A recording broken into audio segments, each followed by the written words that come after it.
सध्या घरचा गॅस संपलाय, सिलेंडर मिळत नाही आणि खिसाही रिकामा होतोय, अशी परिस्थिती निर्माण झाली आहे। गॅस टंचाईच्या झळा आता सर्वसामान्याच्या पाचवीलाच पुजल्यात। याच प्रश्नावर निलंग्यात वंचित बहुजन आघाडीचं आक्रमक पवित्रा घेतलाय। भर उन्हात रस्त्यावर चुली पेटवून, भाकरी थापून आणि चहा उकळून प्रशासनाचा निषेध करण्यात आलाय। निलंग्याच्या रणरणत्या उन्हात आज वेगळं दृश्य पाहायला मिळालं। रिकामे सिलेंडर आणि रस्त्यावर मांडलेल्या चुली।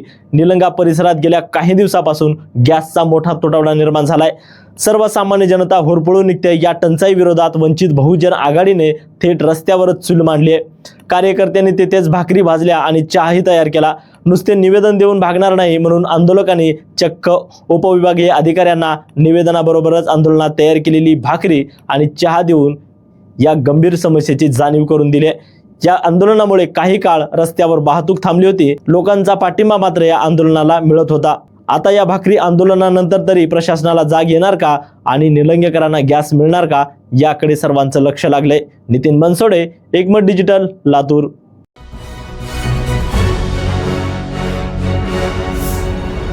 Thanks for watching Ekmat Digital.